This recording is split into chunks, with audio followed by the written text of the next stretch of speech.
I'm going to be providing a story for Sebastian to interpret. I'm going to be... Okay.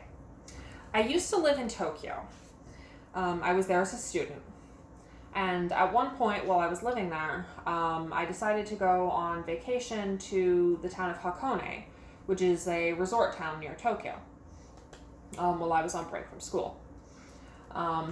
So I took the train there, as you do.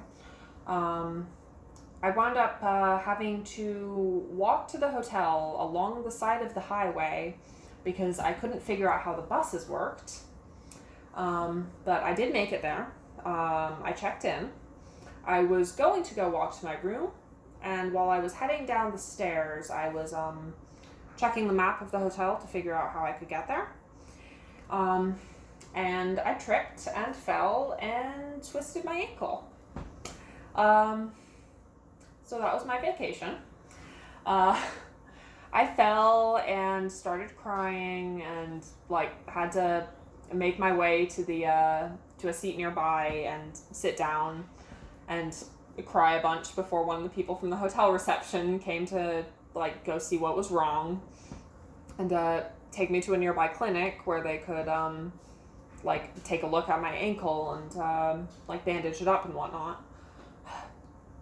I was not quite fluent in Japanese at that point, but I had been going to a Japanese language school and I spoke it pretty well. I still did not quite understand whether or not my ankle had been properly sprained or just twisted. I was pretty sure it wasn't broken, but I wasn't sure if it was sprained or twisted. To this day, I am not sure. That's what it's like living in a foreign country. So the hotel people were kind enough to take me to the clinic and wait while I got checked out and take me back. But there's not a whole lot you can do in Hakone with a sprained ankle, as it turns out. There was museums and stuff that I was looking forward to going to, but it hurt like hell to walk around. So there was really only so much I could do. So I wound up staying there, I think, one night before I wound up taking the train back. And that one night that I was there, I wound up going to get dinner at a... food cart isn't quite the word, but it's about the closest you'll get.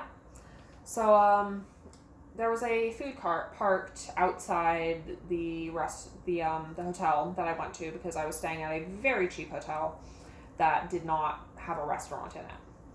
So I went to the food cart out there and I got curry.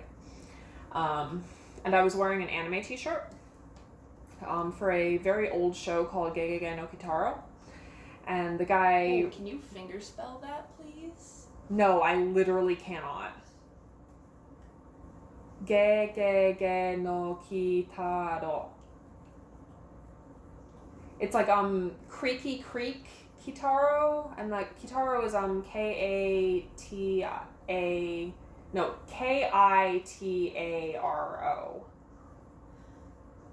I wouldn't worry about it too much. It's really not relevant. I was wearing an anime t-shirt when I went to the cafe.